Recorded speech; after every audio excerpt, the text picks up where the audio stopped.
It's time for some cinnamon. Put some cinnamon in your life. This is episode 8, if memory serves correctly, of episode 8. Episode 8 is me, one half of the show, Seed, and who am I with as always? Hello, everybody. Sitting here is Douglas. Sitting here is Douglas. Now, am I the only person that calls you Doug? Do you always go by Douglas? No, actually, short version of a very long story is I used to know which state I was in, depending on who called me what. In North Carolina, a lot of people called me Doug. In my home state of Virginia, people called me Douglas. I go by whichever. I've gotten Dougie Doug, Dougie Fresh, and all the other very many variations. In elementary school, the Doug theme was very popular for people to sing to me for some reason. First of all, because Doug was a dope-ass cartoon, that's why. So, anyway, you are not the only one that calls me Doug. In fact, I know if I'm in trouble because Crystal calls me Douglas instead of Doug. Yeah, that's how you know it's real. Yeah. Douglas. Sorry? I'm sorry. I was just whatever I did. I'm so sorry. Episode 8, sir. We are 2 episodes away from Primer. Can't wait for that bit of business. We'll talk about that another time. Another time. No pun intended. Yeah, well, it was all intended. Don't you take this pun away from me. Okay, fine. You can keep it. If not, I'll just go back in time and take it back. That's again. true. So let's do a little bit of. So normally we start the show with the things we've seen. Yep. Since we last saw each other, which was a couple days ago, but last recorded 2 weeks ago. I'll start off by saying I haven't seen anything besides what we saw because I'm still prepping for the Paprika Awards. So yeah, you got a lot to do. Blasting through the last of the TV and comics I made too.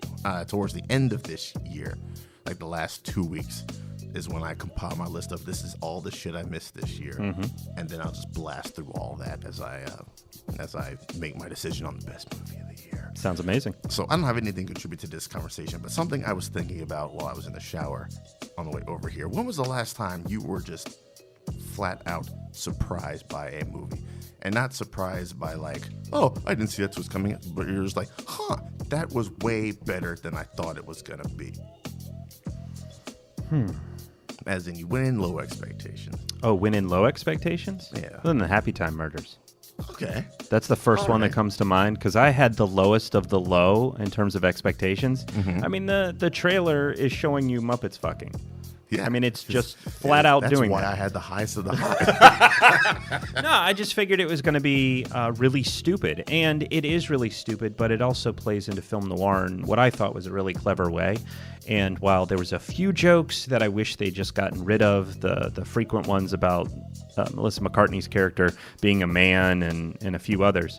Other than that, I found it to be quite entertaining. So that's one where I went into it with very low expectations. Now, where I had no expectations and been absolutely surprised actually happened to me over the holidays. Word. In between recording, where I've started this tradition this is my 3rd year doing it, where a day or two after Thanksgiving, I will just sit and marathon some films. Sounds good. Oh, it's been fantastic. Now, unfortunately, the last 2 years, I've planned it poorly. I went into it going, what are the movies I want, like I should be watching? And I just went, okay, it's these films, and then tried to watch them.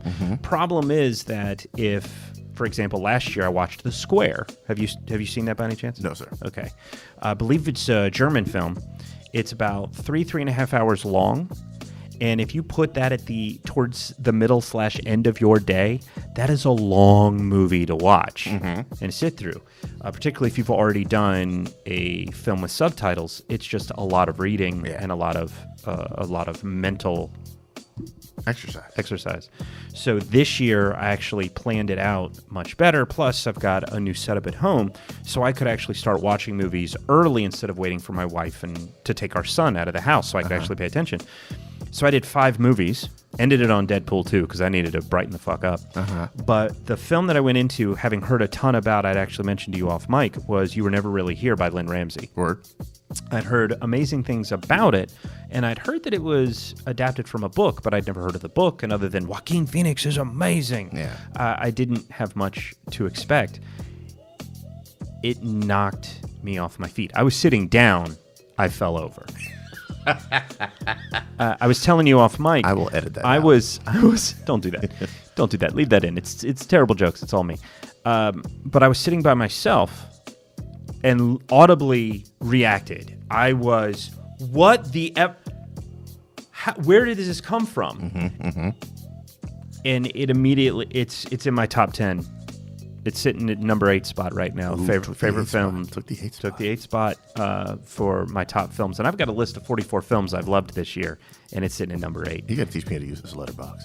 What's that? So you got to teach me how to use this letterbox. It's so good. It's like I got it and I just haven't done anything. Oh, it's so good. If only because then my brain doesn't have to work so hard. I can remember that I've seen a movie, but I don't have to remember, oh, shit, that was... Game Night came out in February. That was actually another movie. That was another movie that surprised you? Surprised the fuck out of me. It was high on my list until, of course, you get later into the year and you see more movies. More things. But Game Night was a film that I just expected to be this dumb comedy, but the cinematography is fantastic, and the performances are amazing, and it is highly rewatchable. Boom. It is still so much fun. How often is it that something comes out towards the beginning of the year and stays high on your list throughout the year? Well, I've really only been keeping track of it seriously for the last 3 years, and these last 2 years. April of 2017 was Colossal. Yes. Held on to that the entire year. Okay. That movie, I haven't rewatched it. There's so many things to watch. I haven't gone back to see it, but I want to. Particularly having watched it the first time, if you've never seen Colossal, it is a somewhat hard watch as it deals with toxic relationships, to name a few. But once you've seen it once, you almost have to watch it a second time just to catch all the things you missed. I do believe you brought it up. That was 2017, right? Yeah, I do believe you brought that up when we did our Paprika Awards. Yeah. That was the first big show with Rick and Eric. Yeah. Miss those guys. Hope you guys are doing well. I can confirm they are alive. Yay! Sometimes interact with them online. So what else have you watched, sir? Let's put the focus on your day of marathoning. Day of marathoning? Give us the list and what you watched. Okay, day of marathoning, keep it simple. Old Man and the Gun. Radford and his wrinkly ass face. That's a way to describe him, I guess. When he smiles, his face is just all wrinkles. I'm like, that's a lovable little pooch. It's a charming film. He's a charming man. It's a solid performances all around. It is a charming film, and that's really all I can say to describe it. Yeah. It's a serviceable movie, and it's a pleasant experience. Yeah. And it's just sort of trying to be this fun, engaging film, and it does that. It's a light, breezy movie. Absolutely. Yeah. And I followed that one up with You Were Never Really Here. Which is the 180 exact opposite. And I was like, holy shit. Yeah, that one took me, and again, part of the plan. It was start easy, 8 o'clock movie. Yeah, but start the day easy. Ease into it. You don't just start off easy and then step into the bear trap. Well, but then I followed it up with another lovely film called Mirai from Studio House of G Kids. They do some fantastic stuff. Last year they did, I think it was Mary and the Lotus Flower, or I'm combining two movies with that title. Anywho, but they've done a lot of really good movies over the last few years, and so I watched Mirai. Lovely film about focuses on a single family. And they welcome a new girl, a baby girl, into the family. They name her Mirai. It means future. And the little boy, I believe his name was Kun, he's struggling with being an older sibling. He doesn't want to be an older sibling. He wants to play with his younger sister, but she can't do the things that he can do. He's like, I'm going to take you into the field and teach you about bugs. I'm going to do this and that. So he's not struggling like, I want to be the only kid. He's just... He doesn't know how to really include her in things quite yet. But it starts with the doesn't know how to include, but then he becomes frustrated because his parents are focused on the newborn and he wants to do this, wants to do that. Yes. But then, because it's a kid's movie and it's an animated film, an earthquake happens. No. Oh, okay. No. He, in his garden, there's this tree, and apparently when he goes out into the garden, magical things happen. Like he goes on a journey with his dog who has been turned into a dude, and then his older sister from the future shows up, and then he goes for a bike ride with his great-grandfather and all these things and learning about his family. Yeah. And particularly with our son, who is almost 3.5, and some of his behaviors, my wife and I have we talk about the future and second child, not second child. We get that question a ton, as every parent does. You get married at the service. They're going, so when are you having kids? Yes. The first child is popping out in the delivery room, and the nurse is going, so when are you having another one? It's just chill, folks. chill. Yeah. But just wear a shirt at the wedding that says chill, folks. Yeah, seriously. So Mirai hit a lot of buttons. That was really wonderful. I followed that up with Disobedience, which is a movie I'd really wanted to watch, from Bleecker Street, with Rachel Weisz and Rachel McAdams. Yep. Phenomenal performances from both of them. It's on my list for the end of the year. It is absolutely worth watching. The story is very different from the trailers. The trailers were suggested it was more of a thriller with this forbidden love. And it is a forbidden love, but it's far more complicated, and it's also executed in a more simple way. And it's really lovely. All right. It's really, really lovely. Speaking of good old Rachel Dubs, The Favorite just came out as well. That is definitely on my list. I have that at home. I can't wait to watch it. I have not yet watched it. You bastard. Yes. I love screener season. And I, on the record, do not like you right now. No, that is totally fair. But those were the 4 films, and because of just how the day had gone, I ended up I had nobody was free to join me holiday weekend. So I went out and sort of killed my momentum by joining my wife and my father-in-law and brother-in-law for dinner, and then just came home and was like, I need to cheer up. So I watched Deadpool 2 because they are pushing Deadpool 2 for about 15, 16 categories. So I figured, what the hell? Yeah, no, this is work. It's part of my nomination for your whatever you got to tell yourself, buddy. Exactly. But I watched the super duper fucked up edition. That's the only way to watch Deadpool. It had a couple of good jokes in there. A couple I totally get why they got rid of it. But they have a phenomenal long take. Clearly edited, but just him fighting the Yakuza. Have you watched the super duper edition? No, I haven't. I just watched it once in the theater. Okay. It's worth rewatching at least once in the super duper edition, if only because some of the extra stuff that they add, particularly in the opening sequence of him going on missions, on assignments and killing folks. The montage with the Yakuza one's extended. Okay. And the camera's just swirling around them as he's taken on different folks. It's fun to watch. Okay. It's a fun little thing. More on that later. Yeah. So those are the big new ones that worth mentioning, in addition to Tyrell. I challenge you, not in a cinnamon challenge way, but I challenge you to watch that movie. Because we didn't discuss cinnamon challenges for next episode. Why don't you just give me that as a cinnamon challenge? Well, I don't know when it comes to Charlotte. Never mind. But Trust in Doug. Yeah, Tyrell, directed by Sebastian Silva. He did Nasty Baby with Kristen Wiig, which I never got the chance to see and looked kind of bonkers. But Tyrell is about, for those of you that don't know, and I've spoken to you about this, is about a young man by the name of Tyler, played by Jason Mitchell, who I think played Eazy-E in Straight Outta Compton? Straight Outta Compton. Phenomenal performance in that one. He's fantastic in this. But rather than staying home with, I think it's his girlfriend, her family, his girlfriend's family, or his partner's family, I'll say, because I couldn't tell if it was wife or girlfriend. Yeah. But her family's coming in, and there's a bunch of them, and they're dealing with some stuff. And so he decided, you know what, my buddy is going to hang out with his friends out in the Catskills. I'm going to go join them. And even though they're all of sort of different nationalities, it's just a whole bunch of white dudes. Yeah. Right? So like Armenian, some look Italian, whatever, but a bunch of white dudes. And it's culturally very different. He's on the outskirts. There's these wonderful moments where you just see him doing math and being like, okay, they outnumber me. I need to figure out what's going on. And so it's very uncomfortable in that regard. It got a lot of comparisons to Get Out, and it's way more realistic than Get Out. Okay. Way more realistic. So I challenge you to go see that movie so that we can have a discussion about that here. Sounds like I want to get your take on that. I've been hearing about this for a while. Yeah. I saw the trailer. I was like, this shit is uncomfortable. Very. Yeah. Very, very. But it's executed incredibly well. I'm but down with that. There is a movie that I want to talk about with you. All right. Now, there was a screening. It was this PlayStation special event thing over the weekend. It is the 3rd as we record this. So we saw it on the 1st. Great way to start December.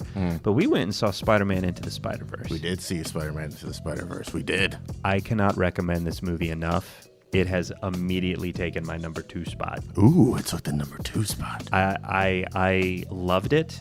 Before going in, early, for the folks that got to see it earlier than we did, were posting out their reactions. I avoided them as much as possible, but one that kept coming up was the fact that this was the type of movie that made you want to go read the comics. Yeah, I posted about that in Paprika. Yep. And that's exactly how I felt.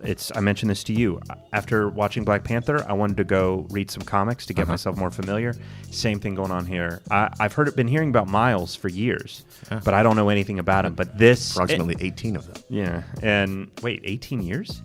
The I thought it was 2011. Let me think about this. Ultimate Universe came around in 2000, and then after 11 volumes, Peter Parker died and Miles took over. So maybe about 2000. The research I said was his first appearance was Ultimate Fallout number 4, which was 2011. Is my research wrong? No, you know this better than I do.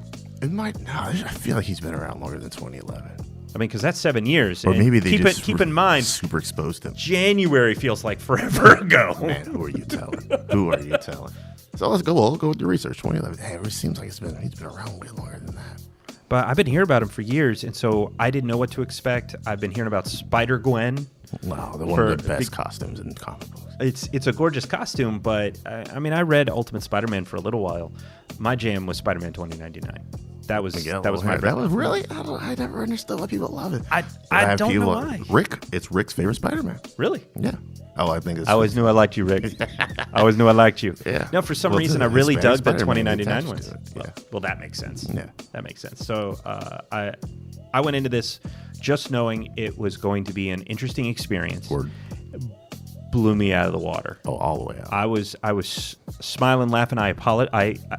On mic apology to you, Daryl, and anyone else who was sitting in the theater. I apologize for laughing so damn loud. That's what you're supposed to do when you're there. That's part of the communal. I'm just saying it can get annoying.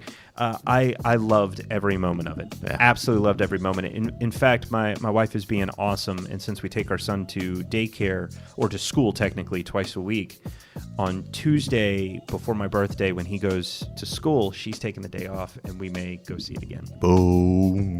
Although we're debating on the 3D, which we can talk about. What did you think? I was a huge fan. So this movie is why I was thinking about expectations, and I was like, man, I was thinking about when they first announced it, and they're like, there's a Miles Morales movie coming out, and black people are like, and then they're like, it's animated. We're like, oh wow, black people can't get no real live action shit, but I'm like, well, fucking take it, I guess. You had Blade. So, never forget about Blade. Never forget Started it all. Just people ice skating uphill. So first I was kind of salty, like, yo, what's a black dude got to do to get a fucking live action movie? Oh, we get the best we get is animated. I was like, I'll see it eventually, I guess. They dropped a poster, and they were like, the way this poster looks is the way the movie's going to look. And I was like, that's an interesting art style. The very first teaser, I don't know if you remember the first teaser for this. It's when he becomes Spider-Man, and you see him leaping off that building, but he's falling down, but it's upside down, so look, he's falling up. That was the tease. That's right. And it was maybe like 10, 15 seconds. And I was like, yo, what is this shit? And I just kind of forgot about it. And then the Venom end credit scene. And then meanwhile, in another universe. And I was like, are they about to show us a little bit of Spider-Verse? And we get that, 5-6 minute scene. And Which scene did they show you guys? They showed the... Without getting too spoilery. I mean, well, if you saw Venom, you saw the scene, so it's not really spoilery. I haven't seen Venom. Oh, okay, yeah, it's the end credit of Venom. That's why I'm asking.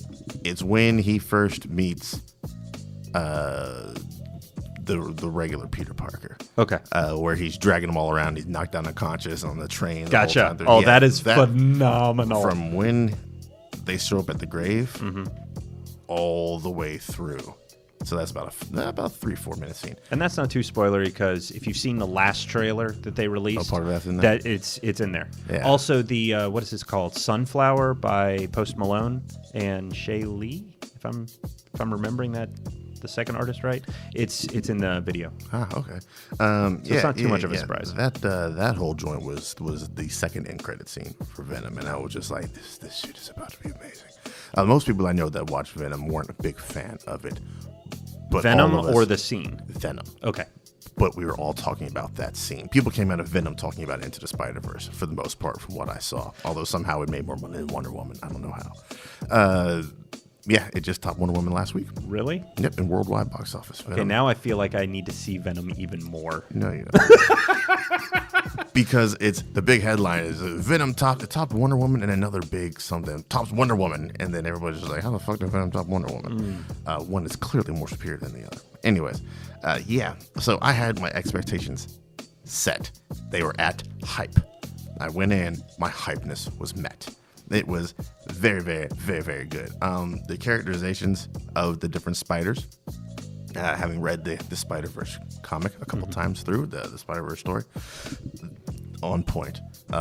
Nick Cage is Noir, very on point. Mulaney is Ham. They did very, very well with all of their characterizations. I'm sorry to be laughing, but I made this comment to you, and I'd had a conversation with my wife before it. John Mulaney is Spider-Ham. All I could think of was Andrew from Big Mouth. And all I could think about was all these terrible masturbation jokes. Yes. Because he's gone through puberty. Yeah, and he's Spider-Ham. I'm on season 2 of Big Mouth right now. God, I love that show. Oh, it gets dark. Oh, does it? So dark. Well, they bring in the Shame Wizard. But anyway. Sold. Yeah, so it was, it moves, man. Yeah. That movie cracks. It keeps it moving. There's very rarely a slow moment, but the slow moments are good character building slow moments. Absolutely. And then you're right back into the shit again. And for me, what I loved about the style is that it feels alive. I mean, Miles himself is an artist, and this is coming from someone who hasn't read the Spider-Verse comics, who has heard of Miles Morales, has seen some of the animated stuff. My son likes to watch Disney Junior and loves Spider-Man, and his best friend Deadpool. That is what my son thinks. Sure, why not? Will Spider-Man and Deadpool have teamed up anytime? Just not Miles and Spider-Man. Yeah, but so I've seen him before. Yeah. But so this was my first real introduction to it, and so for me, having a zero baseline, my hype was surpassed. Yeah, I was locked in. I agree with you. There were even the slow moments. They were necessary. They felt. They added to the story instead of slowing it down. Mm-hmm. They constantly built stuff up. The stuff that you expect, it's a Spider-Man story, so there's going to be tragedy. But the thing about Spider-Man is that whoever is Spider-Man, whoever carries that mantle, rises above the tragedy. Right. And there's an element of tragedy in sort of the way that the hero always mirrors the villain, that it's how you deal with it. How do you grow, or how does it pull you backward? How does it build you up and make you someone better, or how does it twist you into something worse? Yeah, how do you deal with tragedy? Absolutely. And so the fact that him as an artist, sort of going back to that original thought, him as an artist, the world sort of matched that. Mm-hmm. And I loved how when you first meet Miles, he's sitting there, I think, singing Sunflower. Yeah. And I've only listened to Sunflower and another song from the trailer. I think it's called Boogie by Alcida. I haven't listened to anything from that. Well, I like to listen to music when I'm writing reviews, particularly if there's music from the movie. And so I had these two songs on loop, and I think that's what he was singing anyway. But when he's tapping with his pen, and you see these little lines come out of where the pen's hitting, these impact things, and the fact that it's throughout the movie, it gives you the sense of hyper real. Yeah. And particularly on these close-ups, you see the dot matrix as if it had been printed in comic book paper. Yeah, it is a living, breathing comic book. It literally is moving panels. It is beautiful. Yeah. It is some of the best animation I have seen all year. Yeah. And that is saying something. I went into this movie thinking Incredibles 2 had it locked for the animation of the year.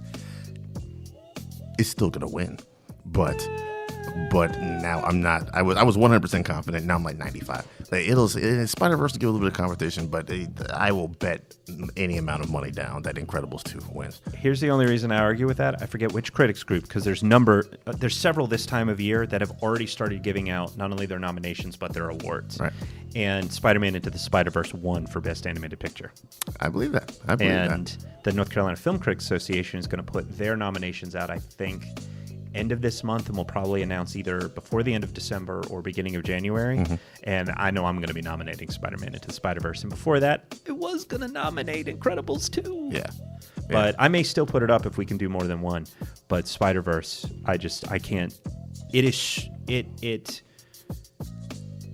It's what the live action movies want to be. A lot of people saying this is the best Spider-Man movie out. I think that's going a bit far. I think this is Spider-Man 3 for you? Spider-Man 3 is your pinnacle? I Hey, is it because of this scene? You just dig in? The fact that they incorporate a good bit of Tobey Maguire Spider-Man 1, 2, and 3 Into this one? into this one. That's how the movie starts, with a little bit of recap of hey, I'm a Spider-Man. This is kind of the stuff that I do. They're focusing heavily on Tobey Maguire Spider-Man movies. A little bit. Spider-Man 3 I feel sorry for more than anything else. Time has not looked kindly on that Time one. hasn't looked kindly on it, and also just the circumstances with which led to the production of that movie. It was going to be something completely different, and there's one thing I hate. It's knowing what somebody wanted to do and then what ended up happening. So I just kind of feel sorry for Spider-Man 3. I still think I enjoyed Homecoming more, but maybe like 1% more. Then Spider-Man 3? No. Sorry. That's what we were talking about. Sorry. 1% more than Into the Spider-Verse. Interesting. Both are fucking bright and vibrant, and both completely capture the essence of Spidey. I think the only reason I give Homecoming the edge is Tobey Maguire was decent Spider-Man. Andrew Garfield had a bit of a different take. Homecoming, I think, is the first time they nailed Peter Parker, and they gave us a great story. They also did the same thing in Spider-Verse, just the fact that Homecoming was the first to really nail it down. I think that's why I might put it over Spider-Verse a little bit more. I enjoyed that story a little bit more. But yeah, it is damn good. I'll be seeing it 1 or 2 more times before it finally leaves theaters. I'm hoping it sticks around long enough for the January muck. I'm like, oh, there's nothing to see. I mean, see if we can find it in the dollar theater somewhere. Wouldn't surprise me. Dollar theater, Yeah, dollar theater. You can almost guarantee is gonna have it when it hits home video. Yeah, Because I think I was having a procedure or something when Black Panther was coming out on home video, and I picked it up so that if I was feeling well enough after the procedure, I could watch it. And amusingly, I checked, and yeah, it was at the dollar. I could have had another theater experience about 5 times, maybe 6. And maybe not even paid as much as buying it on Blu-ray. Yeah. So yeah, you could definitely see it in January. Yeah, I think it's definitely going to be, because I was looking earlier, I was like, man, it should come out in January. I think Glass might come out in January. Other than that, It does. Yeah, that's the only thing I got to look forward to. So I might go save a second theatrical run, or actually a third theatrical run there for January there. The one thing I throw caution to for people listening to this that are considering it, we've been, I think, fairly spoiler-free about it, which is fantastic, because you can talk about this movie, whether you love it or hate it, without ruining any of the narrative beats in it. Except for that part where Miles gets bit by a radioactive Tyrannosaurus Rex. Yes. Yeah, nobody saw that shit coming. Nobody saw that shit coming. I was actually having that conversation with my wife as I'm writing the summary, and I was like, okay, so I'm talking about this and this. She goes, well, do you really need to mention the Spider-Bat? I was like, it's Spider-Man. It's Spider-Man. Yeah, I mean, he gets bit. It's okay to include that. Start your whole review off with just, he gets bit. Space, and then start your next paragraph. It's not finalized yet. It's not locked down and Well, scheduled, there so you that go. can't happen. Or just put it at the very end. Oh, by the way, he got bit. Yeah. And in conclusion, apparently he gets bit. So, one thing I would caution everybody, this film is a feast for the senses in so many flipping ways that there was actually a discussion that happened afterwards about whether or not the film was supposed to have been in 3D when we saw it, because of some of Those edges were a little bit blurry. some of the edges were blurry.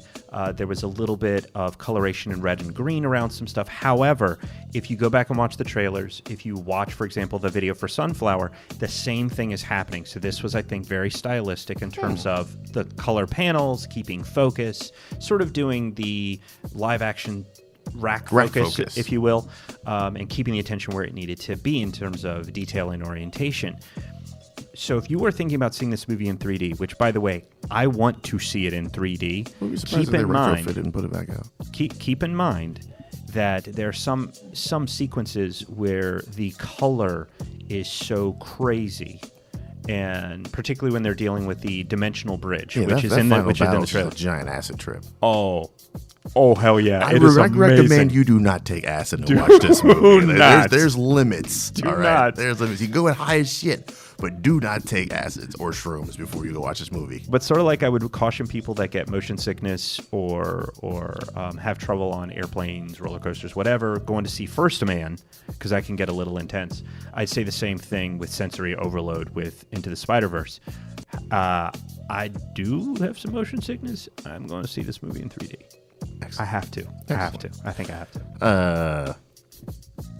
One thing I think they did very well before we move on to the Cinema Challenge. Mm-hmm. One thing I think they did very well was the relationship between Miles and his father. It was nice to see a good, positive relationship with people of color, the father-son deal. And you saw that his father was doing what he could to understand his son, you know, and all that kind of good stuff. It was very, very refreshing to see that on screen. So this is a good shout out to all the Black and Hispanic people who get one for the books. I think it's gonna be a good one, man. I think it's gonna be some great reviews coming out of this.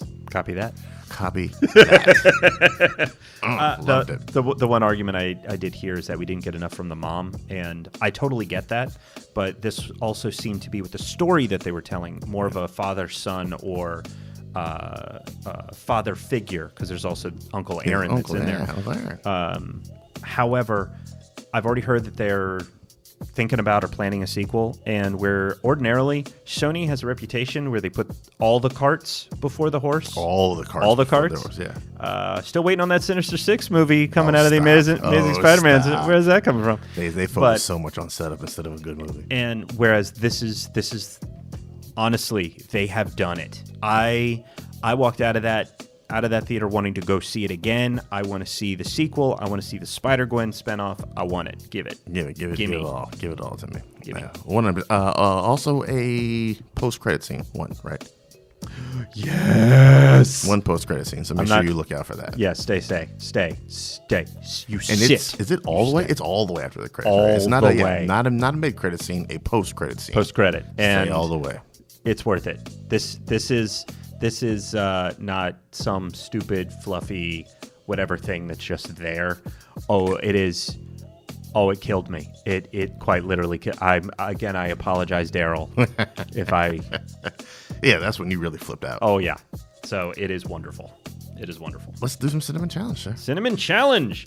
So if it's okay, I'd like to go first this time, because what I challenged you with, I think, will create a natural segue in today's topic. Yes, it will. In today's topic. Sense. So today's Cinnamon Challenge, you put me through watching Outlaw King. I like the fact that you phrased it. Put me through watching. Well, it's the Cinnamon Challenge, so this was not of my choosing, and I put you through the Ref, which we'll find out based on the look on your face may have followed in the trend of how you've reacted to all the other movies, which, if that is in fact the case, then I'm sad to announce this will probably be the last Cinnamon episode, because these last few, these are the films that I put forth to people and was like, okay, let's find out if we jive. And so far it's like, well, this sucks.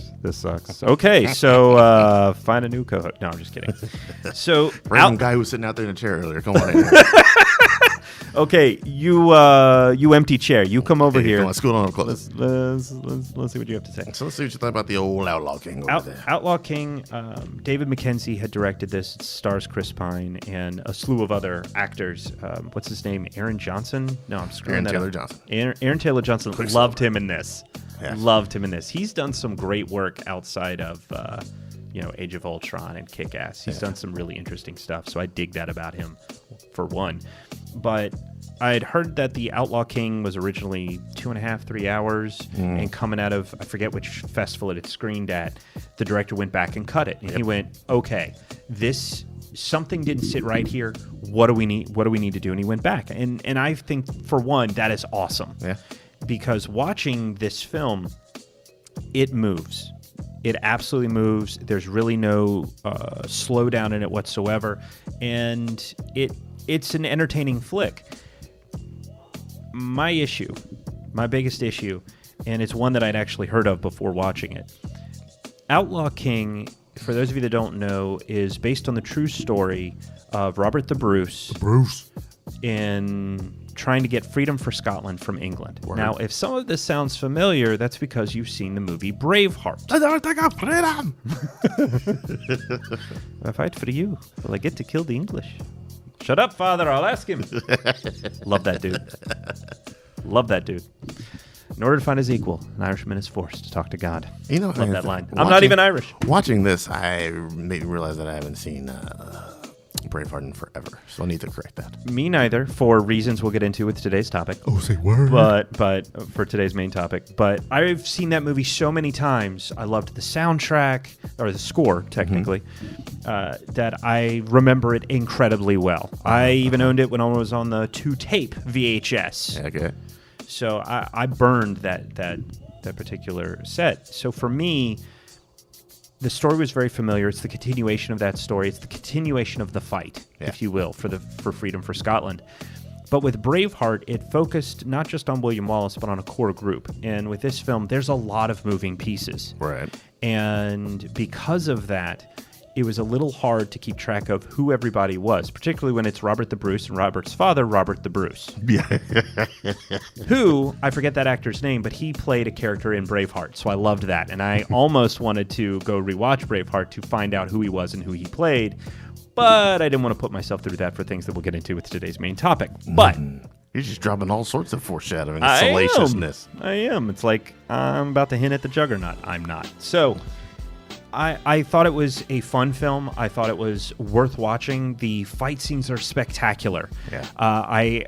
However, during the final fight scene, I just couldn't help giggling, which took me right out of it because you're watching just death, and then off-screen blood goes flying, and I'm thinking, hey, we don't have enough blood in this scene. Could someone just throw a bucket and just squirt some blood up? Just squeeze it a little. Do a ketchup bottle, just squirting it right by the camera. But so what should have been this visceral experience, I just couldn't help but feel like, okay, this is a little much. We get it. There's a lot of death. Yeah. I mean, it was great because you were watching this one dude just take out a bunch of people, and then out of nowhere, a horse took that dude out. Yes, and I think for me, some of those, especially that last fight scene, was very confusing to watch. Yeah. And I think that was completely intentional on purpose because battles back then were confusing as fuck. Absolutely. You didn't know. You had to keep your neck on a swivel the whole time because you didn't know when a horse was going to run you down. Just right out of nowhere. Yeah, right out of nowhere. And it wasn't supposed to be funny, and yet I couldn't help laughing.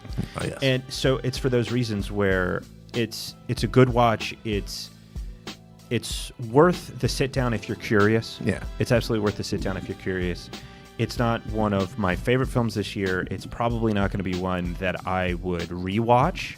And not because it's on Netflix, because there's some films that Netflix has put out, period, in original features that I think are absolutely worth a rewatch. Ooh, man, they're getting better and better. Oh god! And if y'all haven't seen Oksha, please go watch Oksha. That film broke me, and I almost became a vegetarian. Like, I finished watching that and was like, I'm gonna go sad eat a hamburger. It was just I'm so sorry. It's so delicious, but I hate myself. One of my topics for this season's podcast, which starts this week, is top 10 best Netflix originals. Oksha better be on that list. If you would like to join me as a guest on that, maybe we could just record after a sentiment or something like that.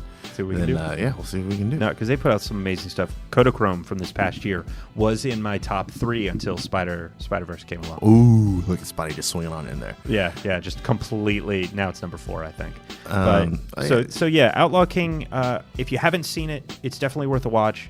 If you've seen Braveheart, it's going to color your experience with this. Word. I think because you'll have all of these other stories in your head about who these characters are and what the relationships are, and they're characterized and executed much differently here. And while you've got some phenomenal performances, there's just at some point when it's supposed to be serious, it just gets a little silly. Yeah. What do you think about the relationship between him and his wife? Loved it. Yeah, I loved it. I would have liked to have seen more of that. Agreed completely. Particularly because you don't get much of a sense of the character beyond where the movie begins. It begins with Robert being given his noble title from, was it King Edward, I think? Yes. That they were fighting with? And so Stannis Baratheon from Game of Thrones. Really? Didn't even recognize him. Stephen Delane, yeah. Didn't recognize him at all. So kudos to the makeup artist for that.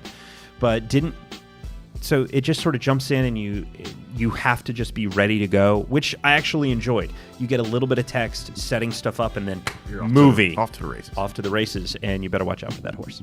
So, well done. without any more further ado, what about you and the Ref? The Ref. It was The Ref, directed by Ted Demme. I won't say Jonathan.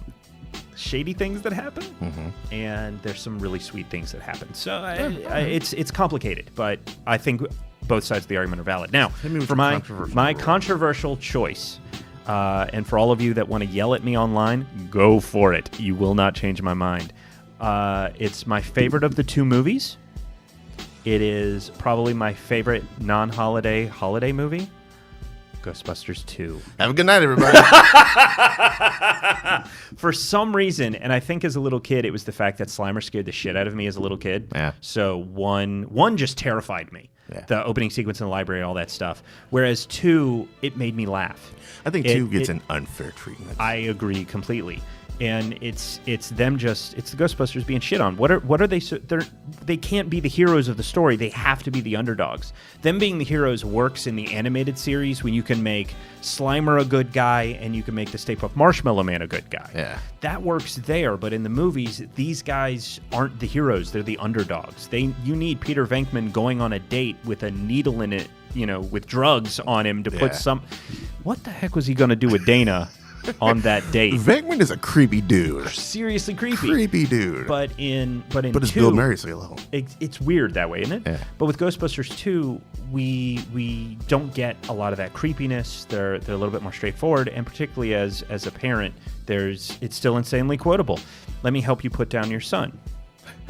Funny looking, your belly button sticks out too far, and you're a terrible burden on your poor mother. Something I've said to my son many times in getting him ready for bed. But, I mean, it's got a fantastic soundtrack. Run DMC gave us a song for it. Bobby Brown, On Your Own. Yep. Still love that song. It ends with New Year's. So it's about bringing people together and about combating these negative things. So it's not, it doesn't have the big Marshmallow Man ending that you'd expect, but you get the fucking Statue of Liberty going through New York, listening to Higher and Higher. Jackie Wilson? Yeah, and it's not even Jackie Wilson doing that version. It's a different one. But it was the 90s, and it's sort of like Lean On Me getting the 90s treatment, Yeah. So it's still a fun track, and it fits with the vibe, and it's sort of uplifting, and it brings everybody together. And quite frankly, if they ever did make a Ghostbusters 3 with these characters, I'd want to see grown-up Oscar. I'd want to know what Oscar's doing. Oh, he would have to be a Ghostbuster. He doesn't have to be, but he could be, just like his mother was, the thing that brings this new iteration of the Ghostbusters together. And I thought the Paul Feig film was fun when it was a Ghostbusters movie. When it was an improv comedy film like Bridesmaids, it worked less. But when it was trying to be Ghostbusters, I thought it worked really well, and watching them all kick ass at the end of that film was a lot of fun. And I would have liked to have seen Oscar be the one that brought them all together and sort of tie that thing. That, I think, would have been interesting in bringing these universes together. But yeah, for me, number 1, Ghostbusters 2. If I'm holiday mood, let's do this. All right. Let's do this. Well, there you go. That is our lists. Now, we didn't talk about our challenges for the next joint. It's going to be a secret because we don't know what they are. Yeah, you can hit me on the late night tip, like, hey, let's do this show on Monday because we got some scheduling shit coming up. Yeah. So I had to bang this one out. Plus we've got the primer one to plan. We got the primer one to plan, so I sort of missed out on that. I got my thumbtacks and my rope all ready to. I know. I've seen his place. He's almost straight Charlie Day in this thing. You see, it's connected in this. But we'll be back with at least one more. I'm hoping episode for the year, man. And we'll get to figure out what our challenges are going to be. Until then, you guys take it easy. Have a good one. Take it easy. You guys know where to find us online. Let's do this. Oh yeah. Plug some stuff, man. Before we go anywhere, get your Elements of Madness on. Yeah. Come find me at elementsofmadness.com. I'm also at EOM Reviews on Facebook if you want to follow me there. I'm sharing trailers all the time, and it's December 3rd, which means we're getting a new Captain Marvel tonight. So that's going to be showing up. And rumor has it, folks, Avengers 4, which makes sense that we would get a trailer about now, because a year ago, end of November, we got the first teaser for Infinity War. So Yeah, it's about a about week time off. to get something for number 4, whatever it is. We'll be talking about that on this week's Paprika. Awesome. So listen to this, then listen to Paprika. Boom. You guys take it easy. Later.